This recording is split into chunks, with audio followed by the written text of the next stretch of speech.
Film ini terlalu banyak mengumbar jumpscare yang parah mampus. Mungkin ini bagian dari sisi kreativitas seorang Zero Point yang mencoba debut sebagai sutradara film.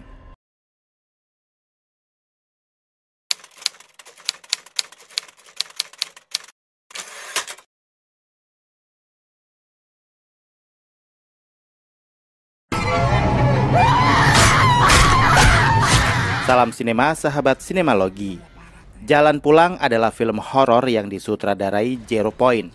Film ini dibintangi Luna Maya, Taskia Namia, Sarifa Danis, Saskia Chadwick, Tuku Rifnuwikana, Sujiwo Tejo, Kiki Narendra, Yayang Senur, Ruth Marini, Widika Sidmore, dan lain-lain.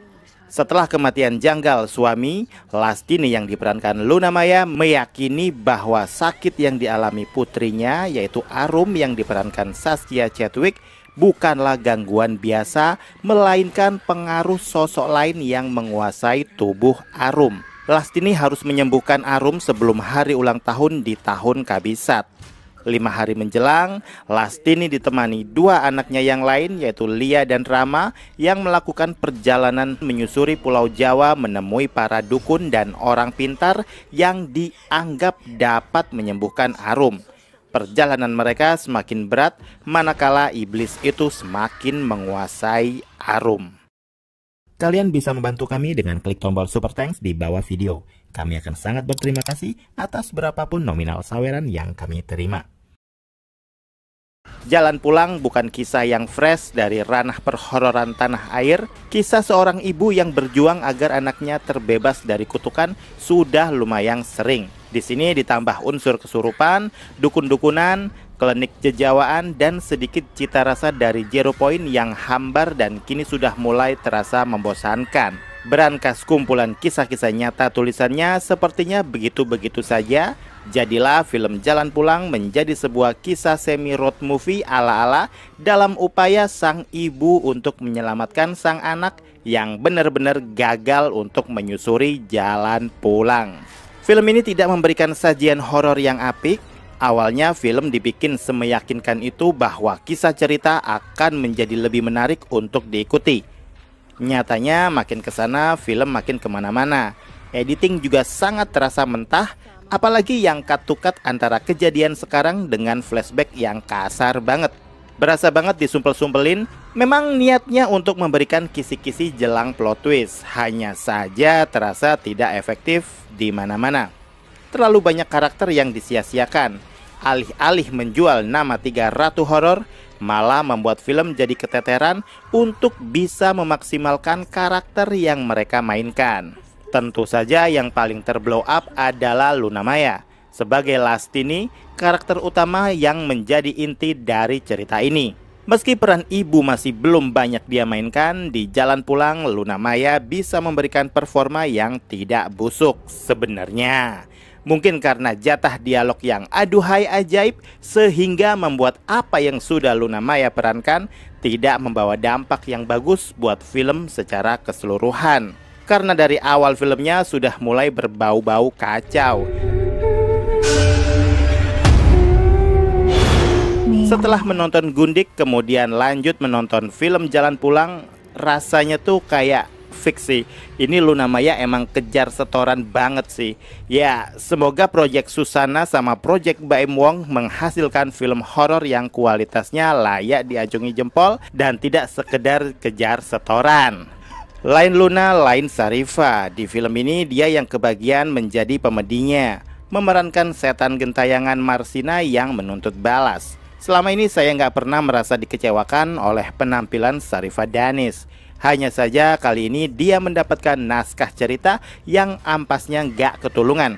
Ya karena kualitas aktingnya sudah di atas level pemain horor pada umumnya, sehingga sangat kentara sekali. Film Jalan Pulang bukan busuk karena kemampuan para pemain, melainkan karena naskah dan penyutradaraan. Dan yang paling apes tentu saja Taskia Namia. Peran sebagai anak Lastini yang diperankan oleh Luna Maya menjadi sangat absurd banget.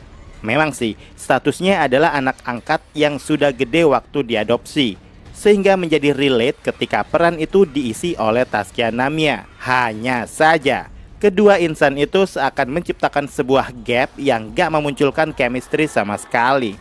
Peran Taskia Namia seakan kopong dan gak memiliki peran yang cukup signifikan di film ini. Jajaran pemain pendukung lain sebenarnya juga gak main-main. Dengar nama Teuku Rifnu Wikana saja sudah bikin gemeter, apalagi ditambah nama-nama Kiki Narendra, Yayang Senur, dan Sujiwo Tejo. Hal seperti ini jatuhnya kayak menyia-nyiakan kesempatan yang ada. Seandainya naskah dimatangkan lagi dan digodok hingga menjadi skrip yang layak, film Jalan Pulang bisa jadi menjadi film horor yang memang fenomenal karena berhasil mengumpulkan 3 ratu horor masa kini. Tapi kalau kenyataannya filmnya ampas, bin busuk, bin sampah, dan bin-bin lainnya, mau gimana-gimana nggak akan pernah mengubah apapun.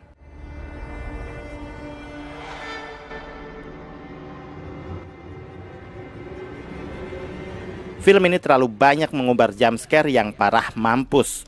Mungkin ini bagian dari sisi kreativitas seorang Zero Point yang mencoba debut sebagai sutradara film. Awalnya dia lebih banyak menyumbang ide cerita yang ngakunya diangkat dari kisah nyata dan berhasil viral di sosmed. Dan gak sedikit juga cerita-ceritanya yang akhirnya difilmkan. Ada yang sukses, ada pula yang melempem. Dan kini giliran dia memvisualkan cerita orang lain yang hasilnya ternyata di luar dugaan. Bener-bener kekacauan sinematik yang terjadi. Paling sebel juga adalah warna gradingan di filmnya yang gak realistik sama sekali. Shooting day for night-nya bener-bener kentara. Entahlah, apakah memang settingnya malam atau apa, yang jelas gak enak banget di mata. Apa yang sebenarnya yang bisa diagung-agungkan di film ini? Nampaknya gak ada. Tapi masih heran sih sampai sekarang kenapa harus Jalan Pulang. Secara judul sangat nggak menjual. Namun secara pemain film ini justru menjual banget. Semoga saja film ini tidak menjadi bumerang juga buat Zero Point. Karena jangan sedih ya guys, selepas ini masih ada tumbal proyek yang harus dia kerjakan selaku sutradara jebolan penulis horor viral.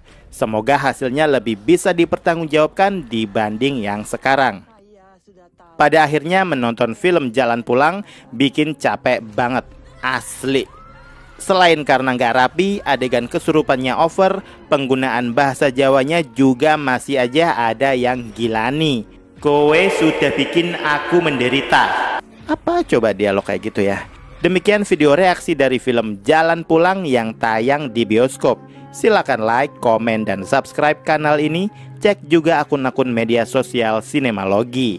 Dan jangan lupa bersinema dahulu, berbahagia kemudian.